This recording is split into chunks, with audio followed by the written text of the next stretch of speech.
A very good evening to the Traveling Media Corps of Trinidad and Tobago. I get the opportunity to ask you the questions today. How was the trip? Good. So you had a working day. Okay. Well, I just think that since we spent the day in Venezuela, and what in effect has been a very historic day, that I'll say a few words to you on what we have done today.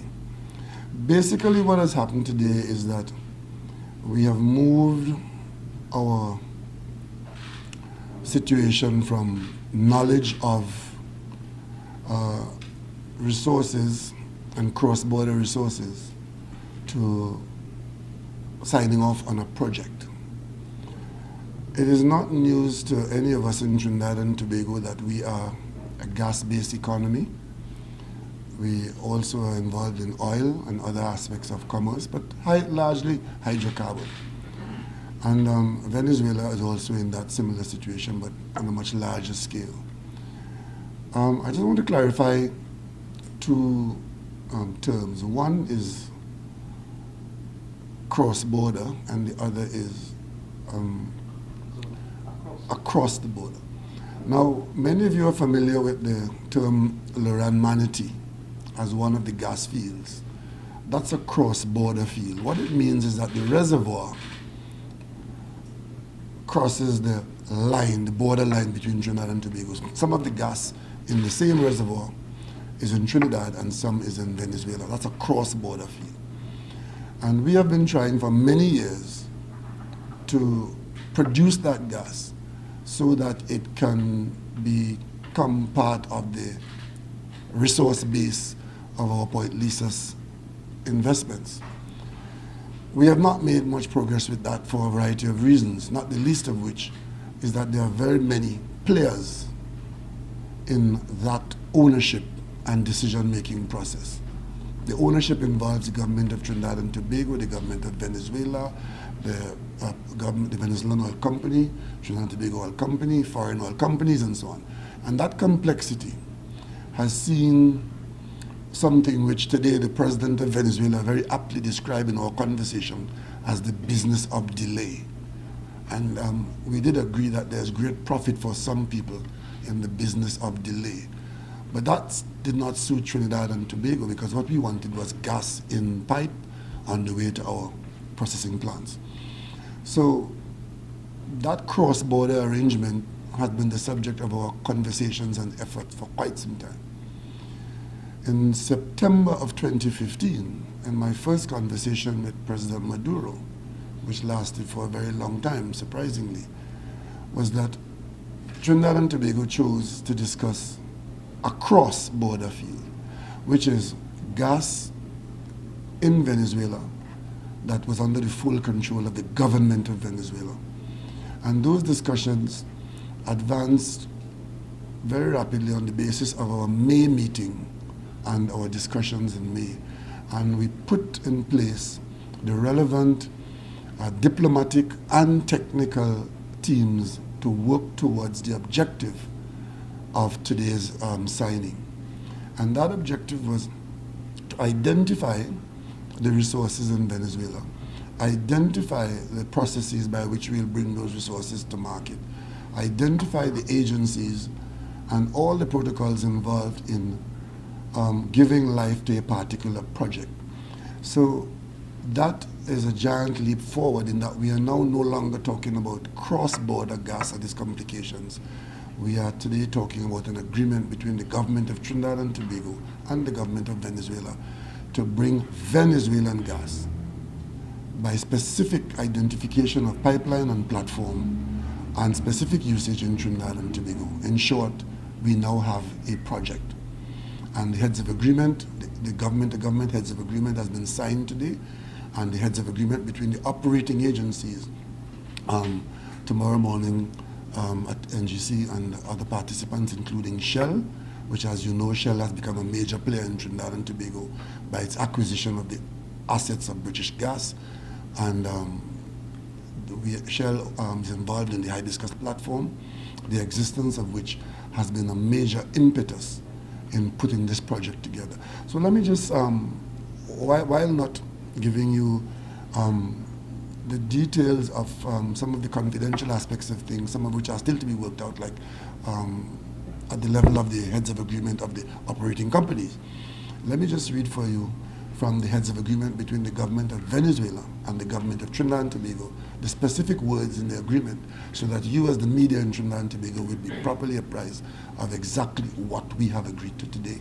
And this is a plan going forward. Today does not end the process.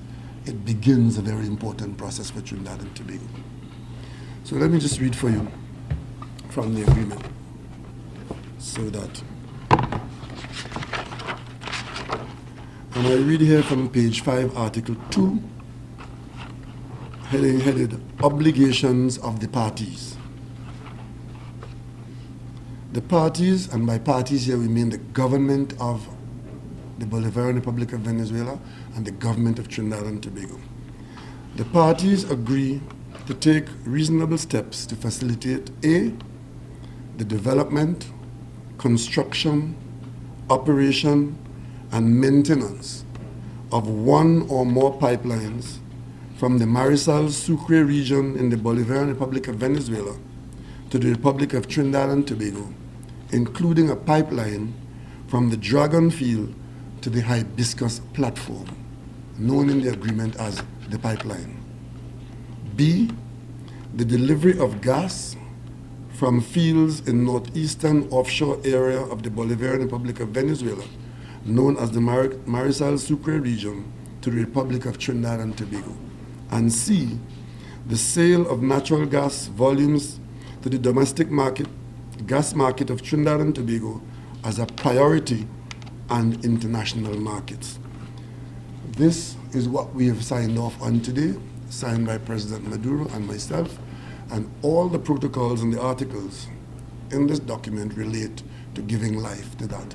And this is known as the project, and the companies in the document are the National Gas Company of Trinidad and Tobago and PDVSA, the Venezuelan oil company.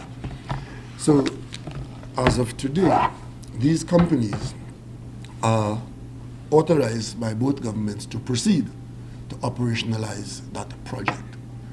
This is a long way from where we had been before, just hoping and thinking that this could happen. We have now opened the door for it to happen in the form of a project.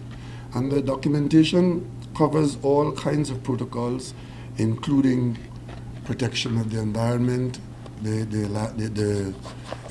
liabilities and expectations of those involved in the contract, dispute resolutions, and so on and so on. It's a proper contract where the governments of both countries take responsibility for ensuring that this commercial venture comes to pass in the quickest possible way. So from here on in, with the governments having done this, the companies will now set about to operationalize this. We took the opportunity to acknowledge that there are other possibilities for major cooperation between Trinidad and Tobago and Venezuela. It was acknowledged that the revolving fund to facilitate commerce and manufactured goods is working. We were told that there's $27 million left in the first $50 million US, which means that we can at least produce more on a larger scale. And the president today agreed to add a further $50 million to that, so that the fund, this revolving fund that facilitates manufactured goods into eastern Venezuela, would be sustained and continue to grow. We also, at the level of the president of Venezuela and myself, opened discussions between the chairman of Petrotrin, who was part of our delegation, and the Minister of Energy, to determine whether there's a possibility of spare capacity in Trinidad and Tobago for refining can be met by determining whether adequate crude of a certain quality is available in Venezuela for onward transmission to Trinidad and Tobago for refining, so that we can maximize the use of our refinery for the benefit of both the owner of that oil and the manufacturer and the refiner, which is Trinidad and Tobago. There will be benefits for us if such a crude could be located and increase the throughput of the refinery in Trinidad and Tobago with all the benefits that can come from there. Because as you know, one of the things that we are facing now in Trinidad and Tobago is that having just spent a huge amount of money in upgrading our refinery, we are now faced with the lowest oil production in 60 years in Trinidad. So we really have to find a closure for that gap. And our discussions today indicate that if that raw material in the form of adequate quality of crude can be found in Venezuela, the government expectation is that a supply could be made to Trinidad and Tobago.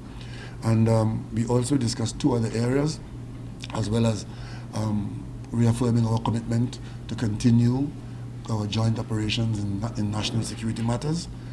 We discussed the possibility of the use of Venezuelan timber in a manufacturing industry in Trinidad and Tobago towards the establishment of new business using Trinidad and Tobago's methanol as a catalyst for a plywood industry. And to that end, the relevant Venezuelan minister would visit Trinidad and Tobago in the very near future to meet his counterpart here to discuss that business proposal.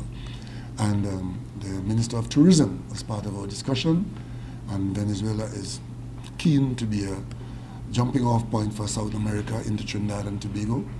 And Venezuela, and the President of Venezuela has committed to liquidating some long-standing debt which exists for Caribbean Airlines, which accumulated at an earlier time when tickets were sold and paid for in bolivars. And the conversion to US dollars was a difficult thing, and significant debt exists and grew up. The government, by way of the presidential commitment today, undertook to have that debt serviced, and also they have put a new arrangement in place where tickets out of Venezuela are paid for not in bolivars but in US dollars. So this accumulation of an unpaid or unpayable debt will not happen. So I think that's some good news for Caribbean Airlines, but we agree that there's a lot of benefit for both countries for us to remain in communication by way of air and sea. The Venezuelan tourism minister raised the possibility of sea transport from Trinidad and Tobago to Margarita and Caracas, if only for tourism purposes in the first instance. So these discussions will take place. And we in Trinidad and Tobago see these as areas opening up for possibilities of doing additional things. We know that we are heavily dependent on oil and gas, but if there are other areas of activity that we can engage in, which have economic benefit, then we would want to, with the cooperation of our neighbor, see what is possible.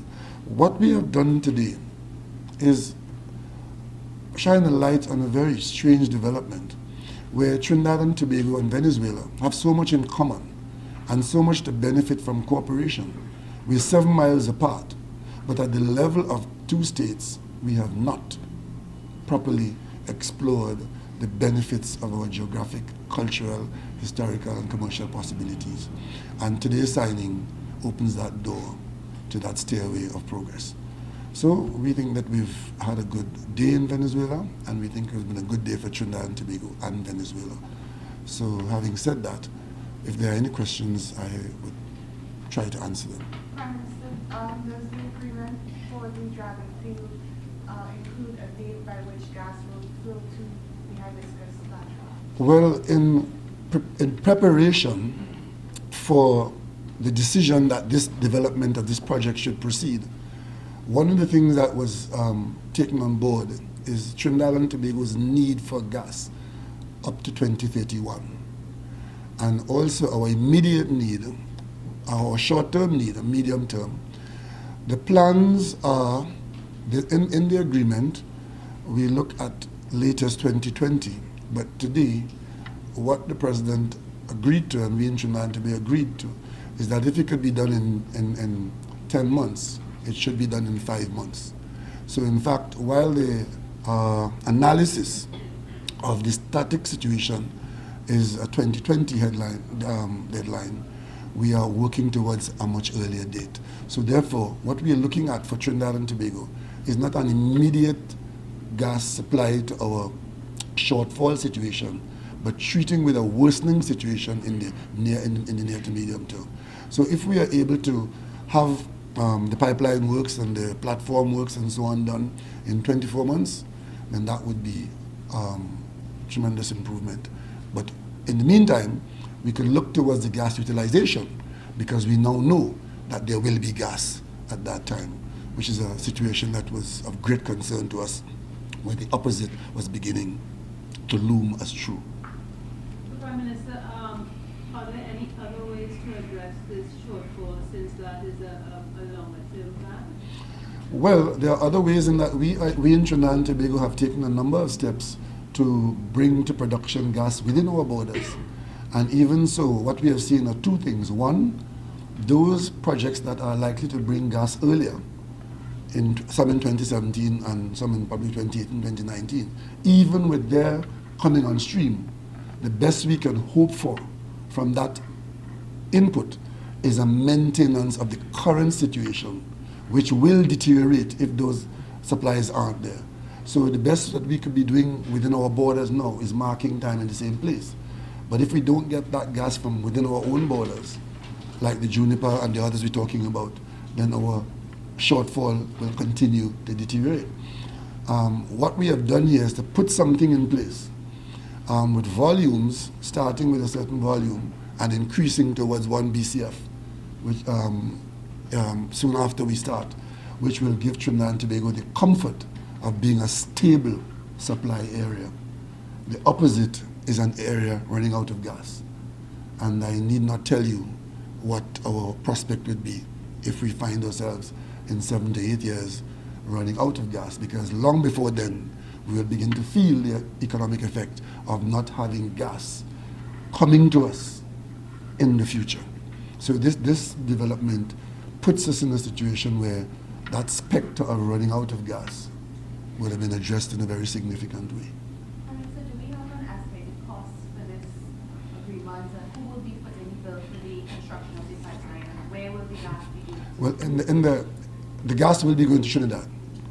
The gas will come from Venezuela territory to Trinidad by route of the Hibiscus platform and pipelines to be established, and pipelines which exist now to Point Lisas. So it is Dragon Field gas in Venezuela being processed at Point Lisas or anywhere else in Trinidad and Tobago. In the agreement, if you get a chance to see it at some time in the future, it says in the agreement that all parties will bear their own costs.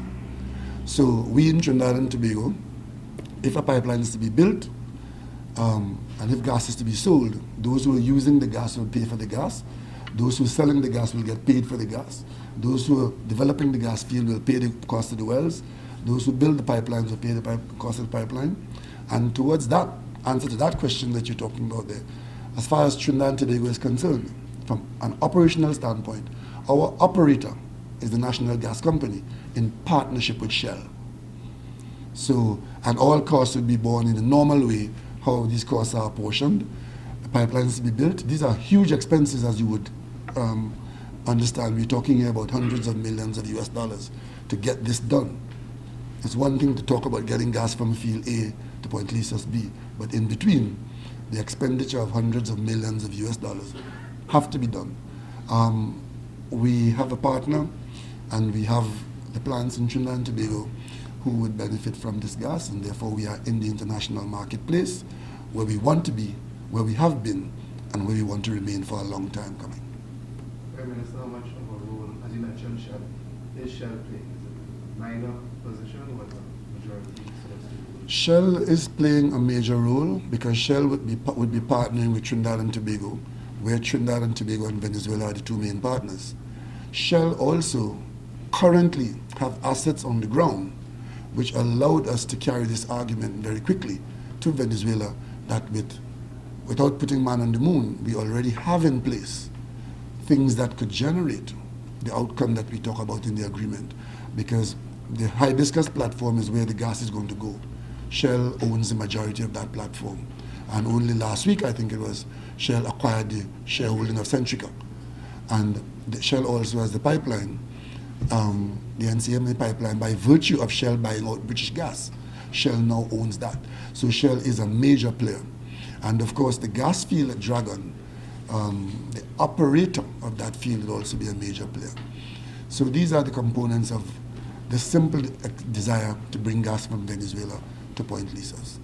Given relations between the United States and Venezuela, and of course our relationship with both nations, any concerns if you're getting closer to Venezuela, the U.S. may have an issue, or you don't think there's an issue?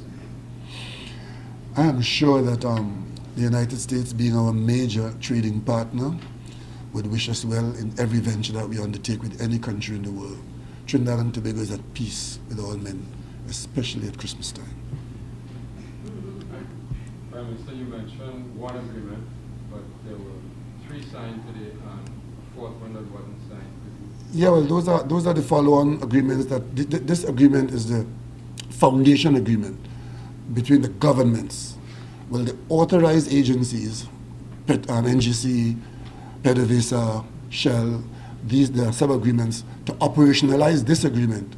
We are already at the stage where those agreements are now being signed, and of course, in the coming days and weeks, we'll conclude those which have as their foundation this agreement signed today. So now they can proceed apace because we do have a project.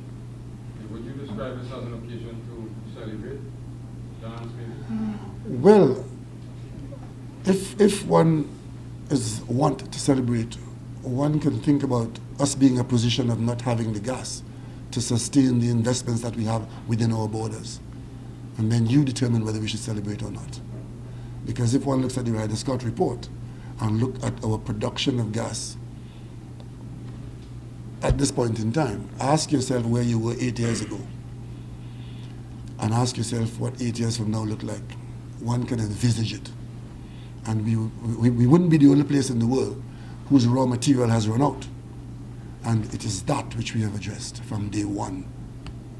And if my colleague Prime Minister was referring to the dance moves you displayed yesterday. Well, as we say, we have cultural connections and historical sharings with Venezuela.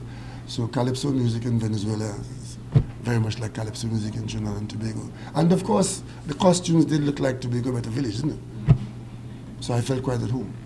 So was it a planned thing, or was this? No. Actually, we didn't even know that they were going to be there. It was the president, in making his speech inside, said, if you look outside, you'd see our calypso contingent. So it was a lot of fun.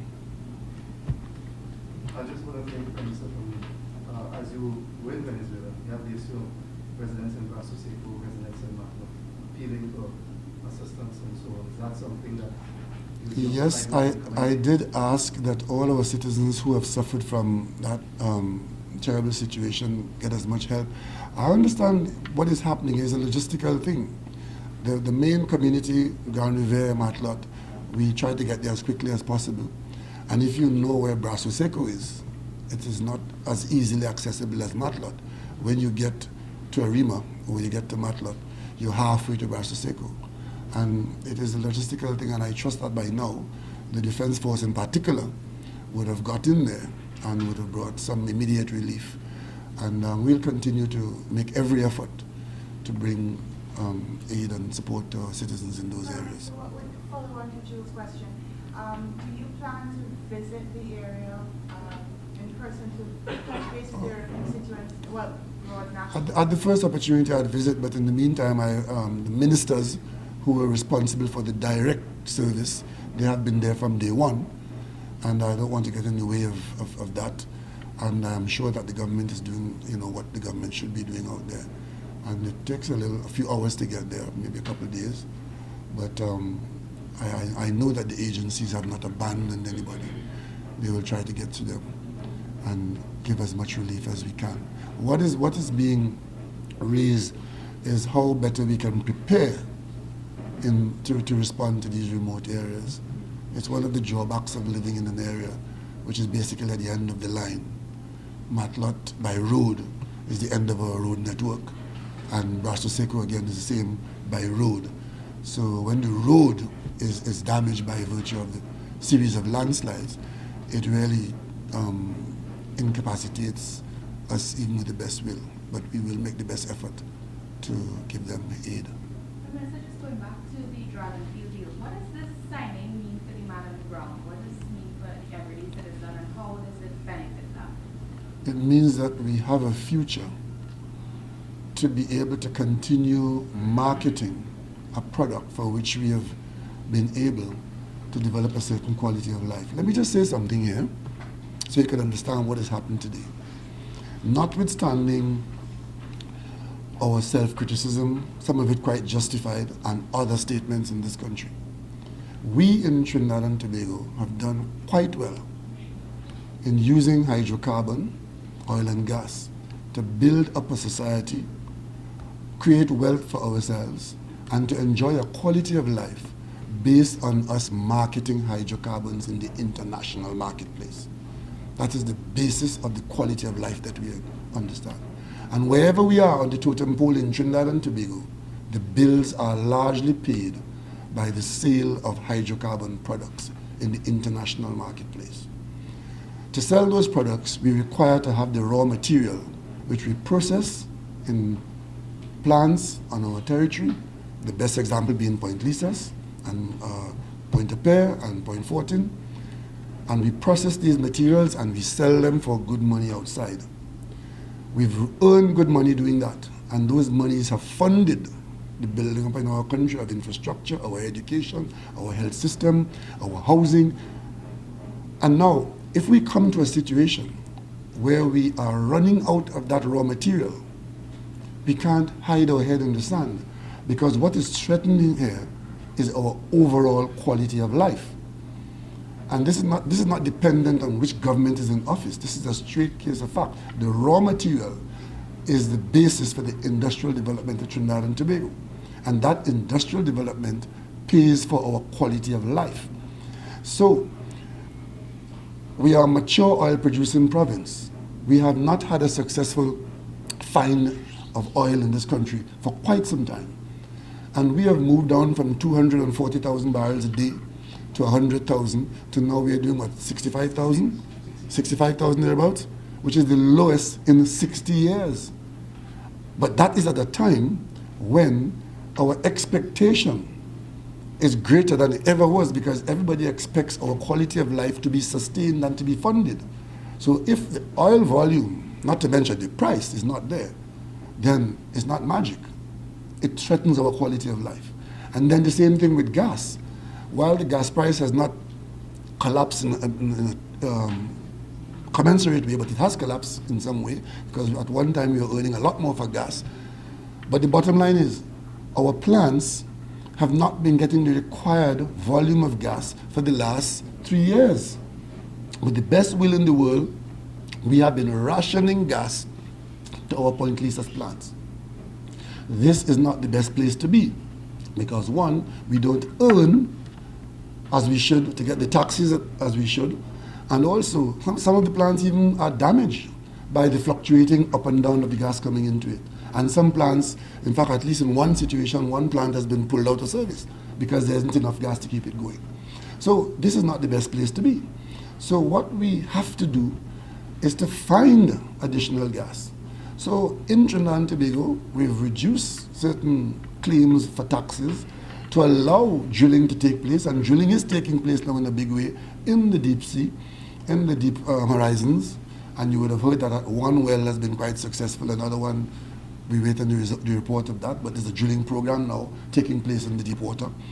But even if we are successful out there, it will be about 6 to 7 years before that gas comes to the plants.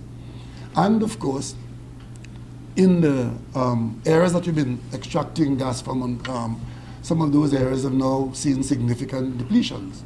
Well, one company which specializes in improving production in mature fields have now come to Trinidad and Tobago, and we expect that they will use their skills and their technology to try and increase production in what has been declining fields. So in short, the quality of life that we have enjoyed in the recent decades is threatened by a reduction in our production in oil and gas, because we have not been able to replace oil and gas in our economy because it has been so significant. We talk a lot about diversification.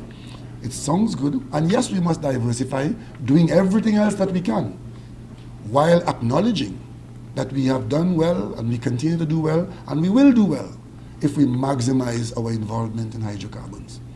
So this is not to the exclusion of other things. It is in addition to that we have to do other things. Like we talk about a giant step in tourism, we talk about local agriculture, and all that's available to us that we do now more than ever, because the quality of life in Trinidad and Tobago and the country's ability to fund that quality of life is what is threatened by the reductions in our hydrocarbon fortunes.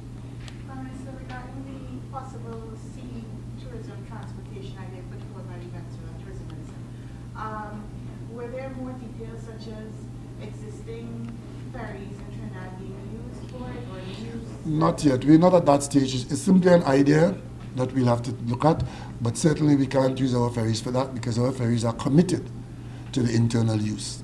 But if we talk about expanding tourism by way of sea and there's a market for that and so on, these are business ideas that can find place on the discussion table. But what we do now, we can't replace that with any expansion into other areas. So, in light of the global picture, does the NGC, also the NGC and Shell have a type of capital investment to make into this $100 million project? Well, the NGC has suffered some significant depletion of its own capital base, and but that does not prevent us from having done what ought to be done because it is so important to be done. The NGC,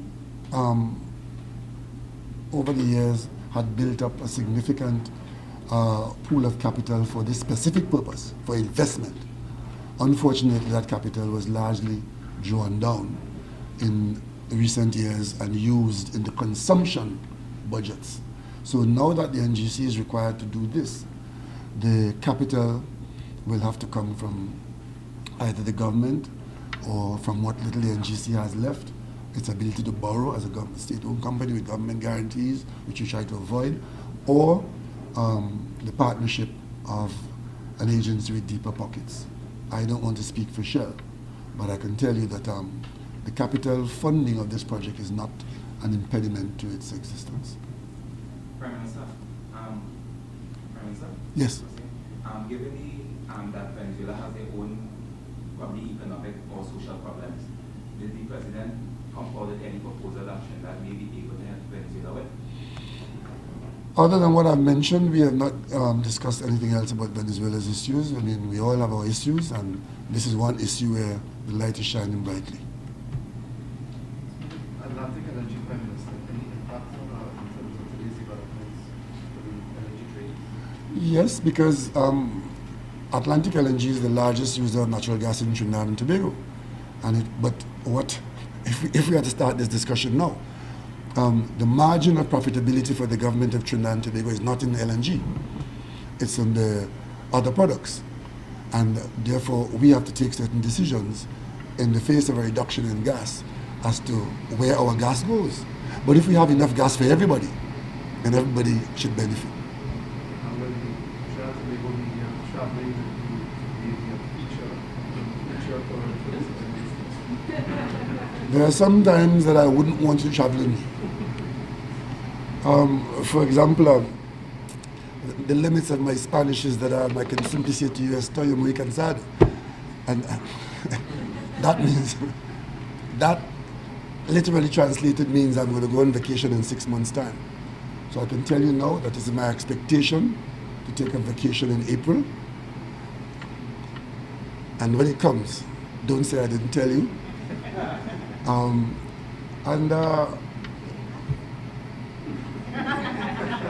No, I don't want the press coming with me on vacation. However, there are other things that will happen that I'm sure that the press in Trinidad and Tobago, once you are sufficiently interested in informing the public, we would happily have you accompany us for the simple reason that the population needs to be accurately informed of what is going on at the level of the top of the government, if I might say that, what the government is engaging. So as far as we are able to, today, it was easy to accommodate you today because we did have the capacity since we had used one of our own aircraft and we had the space. But there will be times when we'll travel on commercial aircraft, which is more expensive, and you may then have to consider whether you want to come, because there'll be a bill attached to that. Okay? Thank you all very much for coming, and I hope you had a very productive day. Thank you.